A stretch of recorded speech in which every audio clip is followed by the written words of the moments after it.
Morning, September 25th, 2024. I'm Larissa. This is my video diary. Time to drink some skulls. Yeah. So, yesterday was Be Nice to Me Day. Yeah. Got some acupunctures. Yeah. That was good. What my nails did. Yeah. That's what I did yesterday. I answered some emails. Some good emails. And I made a nice pot of soup. Because it wasn't crazy hot here. No. I made a pot of soup. White bean and mustard green. And we'll have that for dinner tonight, too. Big pot of soup. Yeah. Big pot of soup with egg noodles. Yeah. So, I was talking with Omar last night about how um, they're now reporting on deaths due to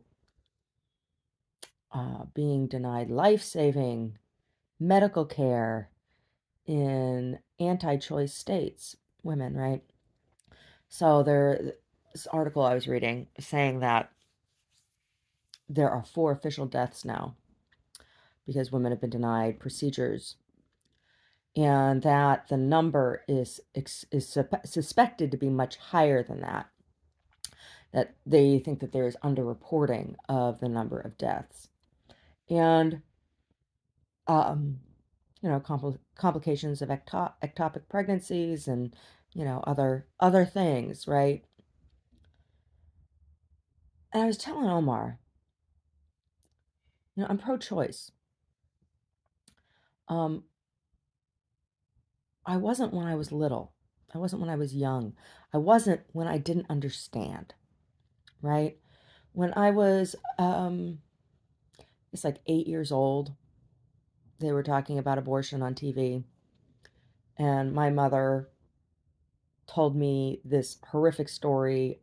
I asked what it was, and she says, "Oh, it's when they take a vacuum and they stick it up inside of a woman and they suck the arms and legs off a baby." That's what my mother told me as an 8-year-old. And she is also the same one who told me that sex only happens between 2 people who love each other, right? So this is the fallacy in my childhood mind that formed around sexuality and reproductive care. And then when I was being sexually assaulted as a young girl and teen, that was very hard to reconcile, and then to be told by my family that it was my fault, it was because I was slutty, right? That these things happened to me. It was very, very hard to reconcile all of this together. And this all changed my view of reproductive care. And then when I was given the non-consensual abortion, when I was pregnant the first time, when Omar and I were first married, like that cemented my belief in choice, right?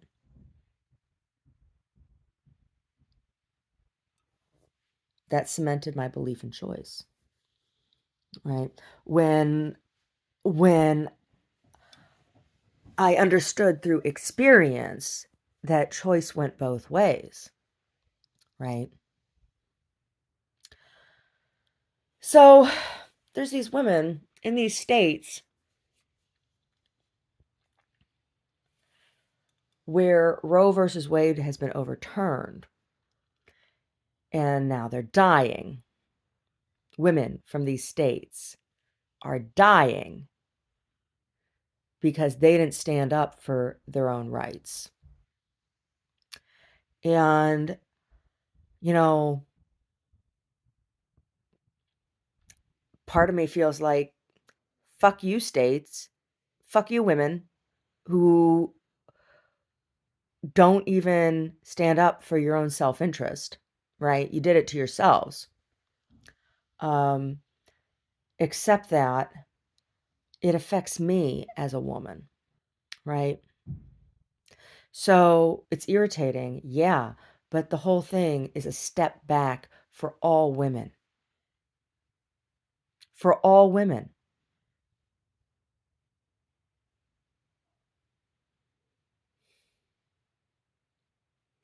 You know, there was a rift that was caused in my family when I found out that my cousin's wife, when they lived in New York, did fundraising and lobbying for Newt Gingrich, who is anti-choice and a slimy animal.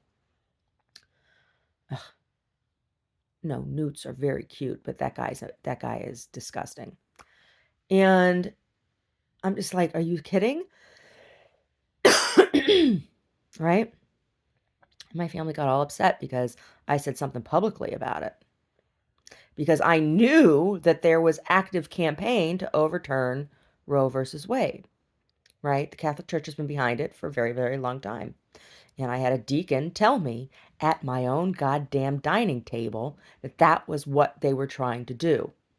That it was, you know, all of the interference, the only thing that the Catholic Church cared about when in their meddling in politics was overturning Roe versus Wade, right?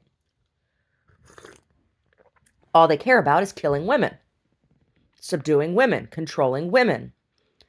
And it just grosses me out. It just grosses me out, right? So my family got all mad because you know, my cousin, my aunt, my uncle are all pissed off because I said something about this publicly. Mm-hmm. But it wasn't, it was bigger than any kind of familial relationship. This is about the autonomy, health, and safety of women. All women, including her, including my cousin's wife. Right? So I don't have, it's hard for me to have sympathy for women in these states where Roe versus Wade has been overturned. It's hard for me to have sympathy for these women.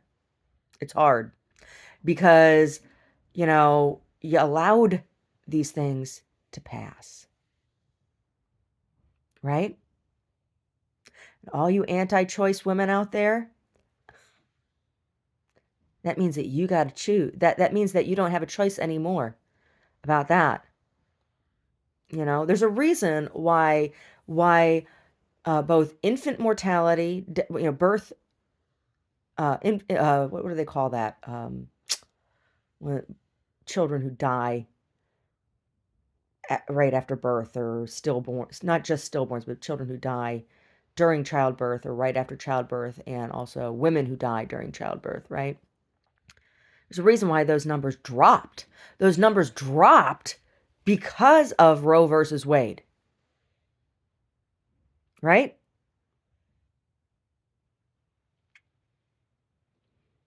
And the fact that they're saying that the numbers are underreported, it's like, oh yeah. So how many women are out there using coat hangers? Hmm?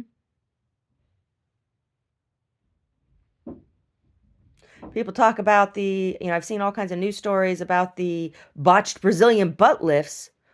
What about the botched abortions, right? People need to go back and watch Dirty Dancing again. That's what that film is about. People need to go back and watch Cider House Rules. That's what that film is about.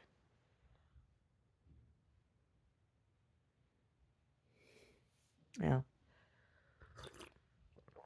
I have one of my playlists, Helen Reddy, and Woman Hear Me Roar, right? That song was written as a response to Roe versus Wade. It was like, wow, that and birth control pills, right?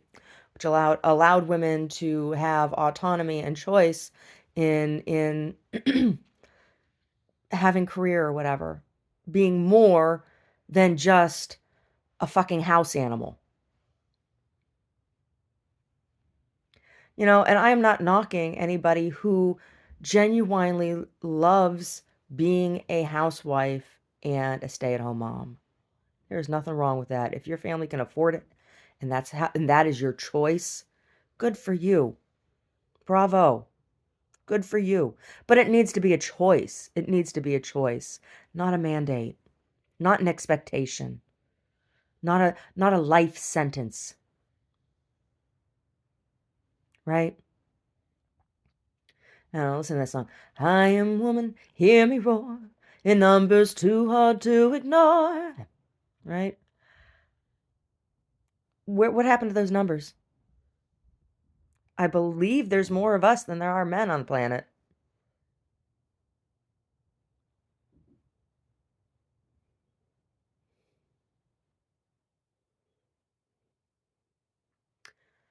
So, what are you gonna do? What are you gonna do?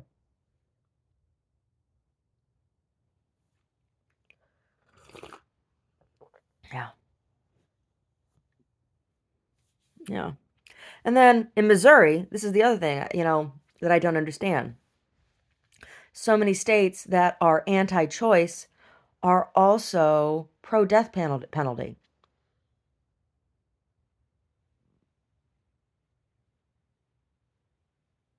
right? They don't care about innocent women dying in childbirth when it's preventable, and they also don't care about the fact that it is a conservative estimate that a quarter of people incarcerated are wrongly imprisoned. And that number, death row, that means in death row. So you're willing to have 1 out of 4 people executed that are innocent. You're willing to do that just to satisfy some bloodlust, right? So Missouri, very conservative state, just executed a guy who the prosecutor, I don't know anything about the guy's case. It's Marcellus what was his name? Marcellus something or other. Anyway, they executed him, and the prosecutor from his case was trying to get the verdict overturned. The person who prosecuted him was trying to get it overturned. The whole case. Meaning the prosecutor believed he was innocent. Mm. Yeah, but they killed him anyway. Yeah.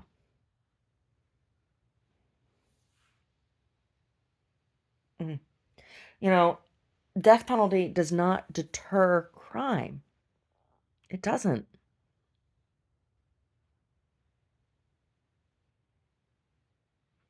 And I would argue that it doesn't even really satisfy the public's lust for blood.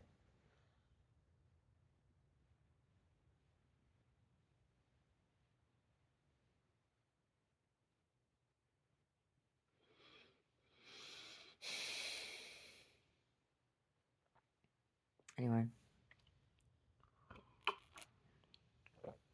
Anyway, yeah.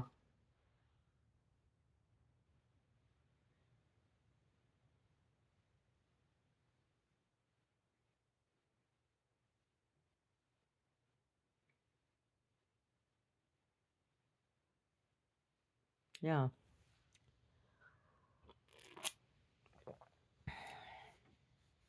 So, things I'm thinking about right now. Totally things I'm thinking about right now. Mm.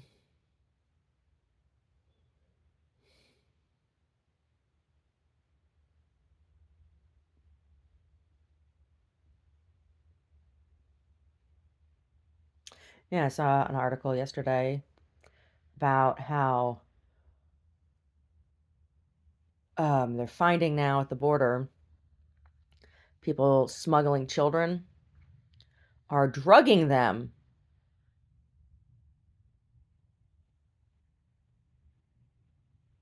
Oh, my kids are sleeping. And they're really drugged so that they can't speak up and say, "This is not my mommy." Crazy. Crazy.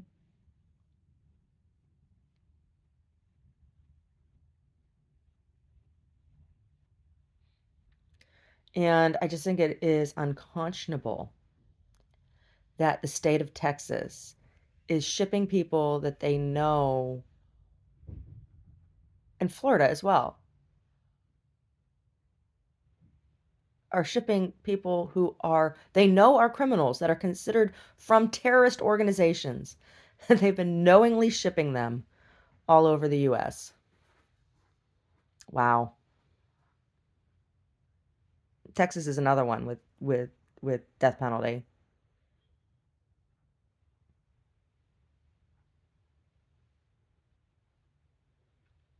Kill 'em all. Mm, right? Doesn't make any sense to me. Doesn't make any sense. Right?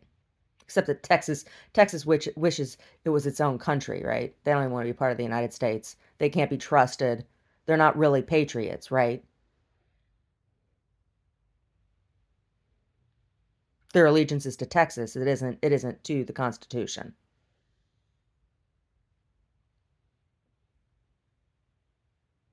Right? Yeah, that's true. So, I don't know. Those kinds of acts, those kind of acts I find to be um traitorous, right? Like the father in Georgia who's being prosecuted for making the weapon available to his son, right? He is being tried. He is being tried as being, for could potentially be found guilty of murdering those children, right? That his son shot. Same kind of thing, right? Same. Same, same. Mhm. Yeah. Same.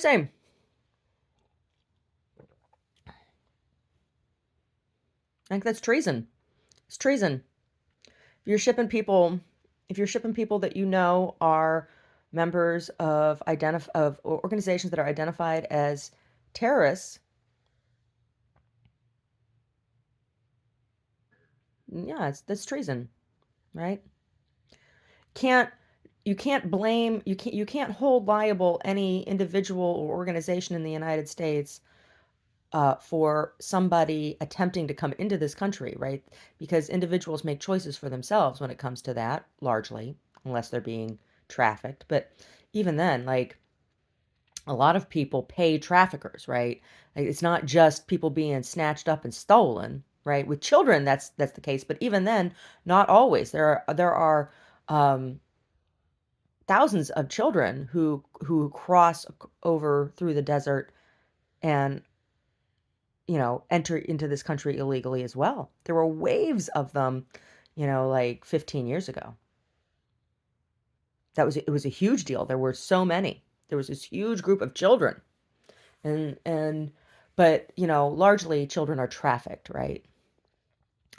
And so that's a consent issue. But adults, there's a lot of them who pay traffickers, right? And that's how they get into indentured servitude here in the United States. So some people are just outright slaves, right?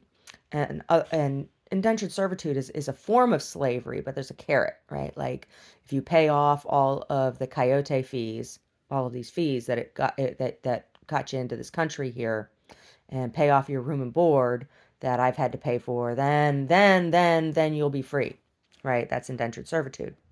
So they're forced to work until they pay off their debt, right?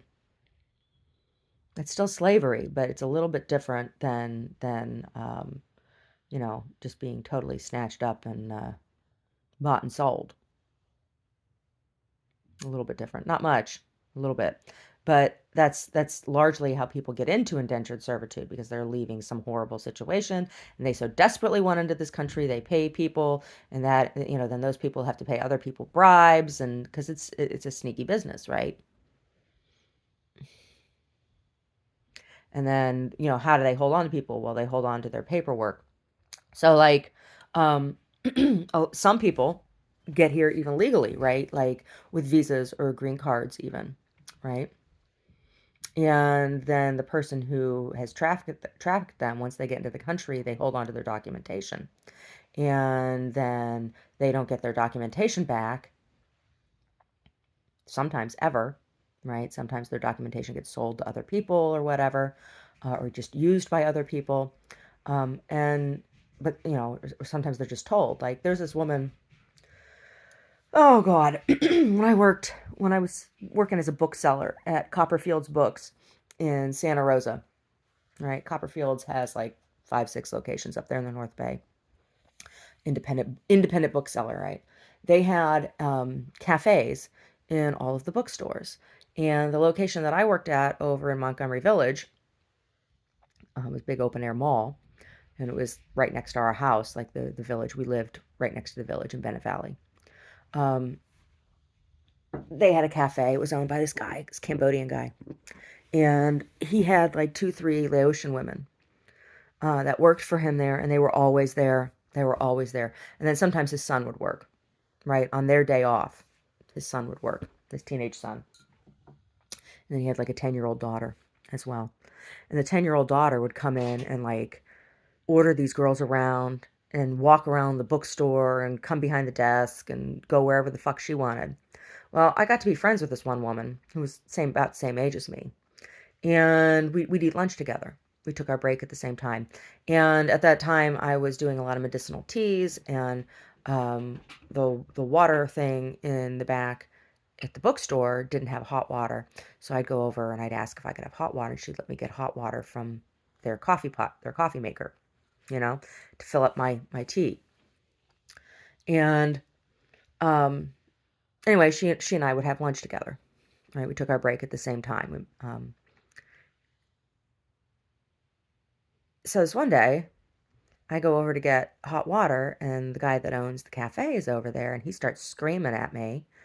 And she's like, she goes and runs and hides. And so we're having lunch a couple days after that, and we've been talking and stuff. And so I was asking her, because this guy he got all crazy about me taking some water. I'm like, I'm just getting some water here. And um, turns out she works. She's telling. I was asking her. I'm like, oh, do you live alone? Blah blah blah. Where she works 6 days a week, all day, all goddamn day, like an 8, 9 hour shift every day.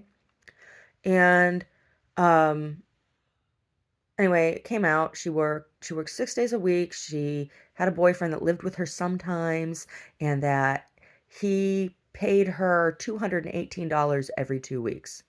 That's how much she got paid.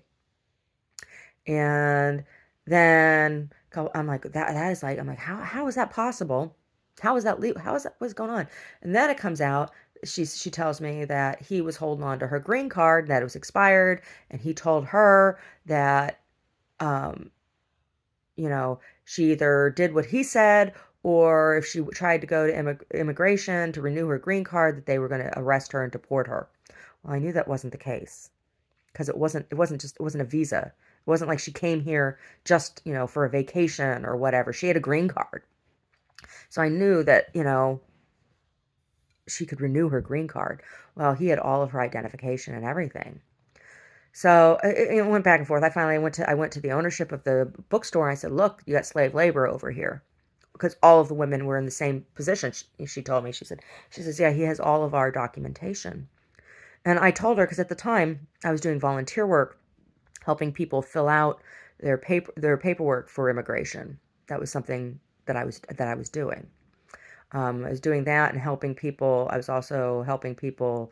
Um, I was like a liaison, or for people with language barrier who were trying to get their utilities turned back on after they were overdue or whatever, right? Um, So I said to her, I said, just Sunday was her day off. I said, just tell your boyfriend, her pimp, her owner, her slave master. I said, tell him you're coming over to my house for Sunday dinner. I said, I'll help you fill out the paperwork. I said, we'll get it done. Yeah.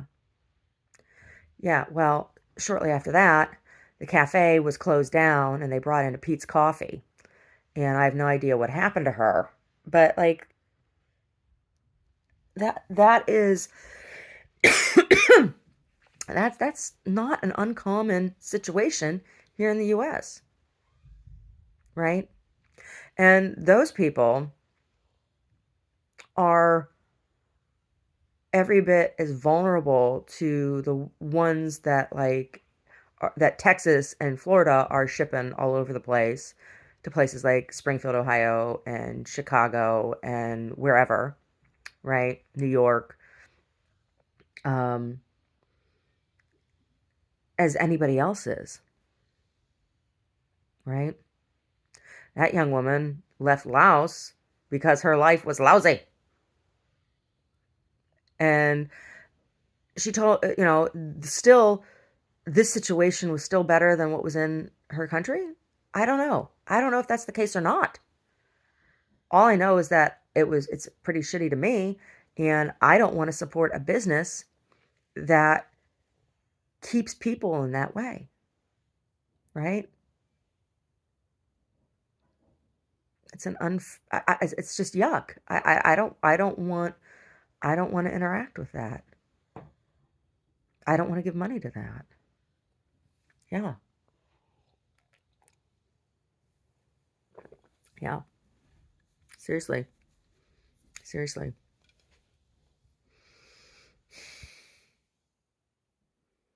I just think it's reprehensible. I think it's reprehensible that state governments are doing that to our country out of pettiness, right? Right? Because that's what it's about. It's about them wanting women to have no choice at all, right? It's about reproductive rights. Those states don't want women to have reproductive rights.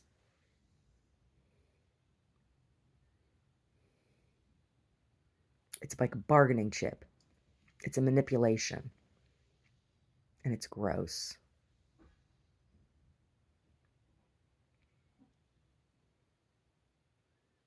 Anyway. Anyway. Anyway, women always bear the brunt, don't we? There's another woman. There's another woman that I met when I was doing that work. Um, she was about the same age as me at the time. I was in my, she was a couple years older than me. Because I was like 23, 24, 24, 24, 25, and she was like 27 at the time. And her boyfriend, again, but he was actually her boyfriend. Was he? The man she lived with. He was a lot older than her. He was in his late 40s, and he worked crush, right? She was from Mexico City, and she had an 8-year-old son who lived with her mother in Mexico City, and had she was having tests. They thought they suspected that she had ovarian cancer or cervical cancer. Um, and she had injury from having her IUD ripped out in the desert.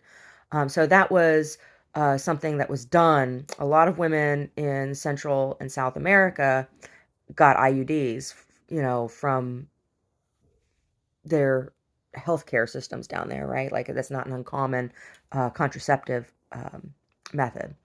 And when the coyotes would take them through the desert, they would rip the IUDs out of them, and it was one of the ways that they collected money.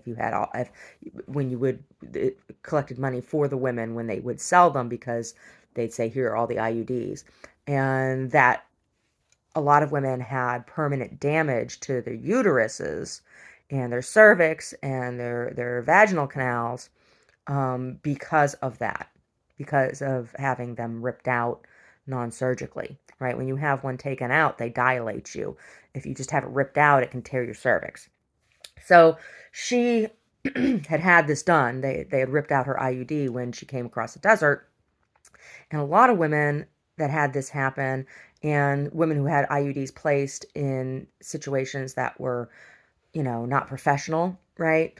There were issues, and women had cancer, were getting cancer, and they suspected that this young woman had cancer, and so I was taking her to a doctor for that, um, and while like I'd taken her to two doctor's visits, and there was supposed to be a third doctor's visit to get test results, and we couldn't get a hold of her. Her boyfriend, or the man that she lived with, it was crush season, and he got a closed head injury on the farm working crush. He got injured by machinery, right? Like somehow.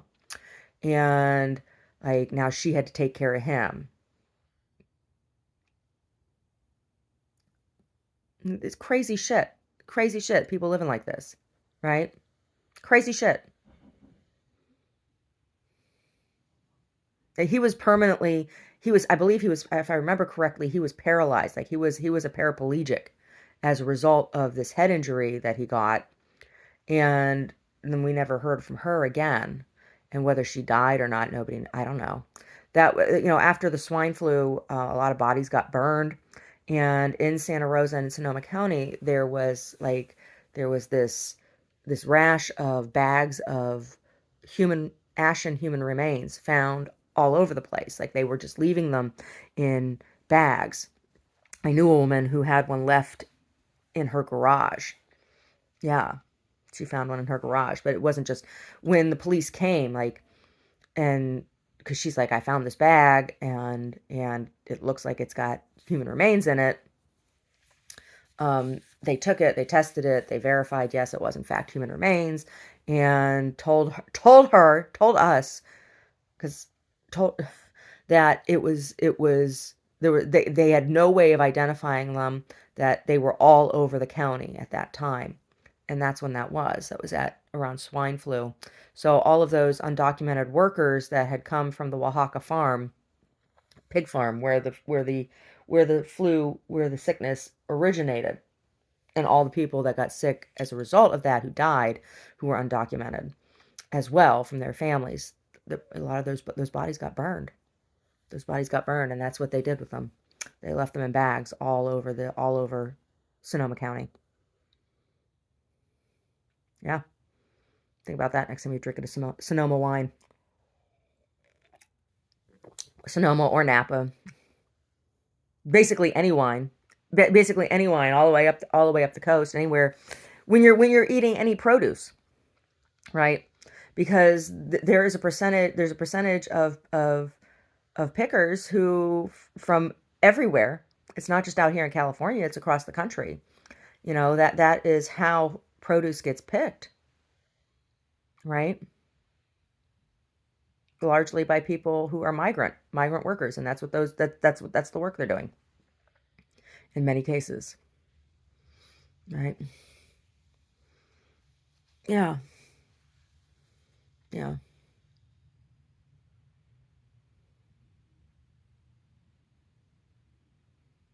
Anyway,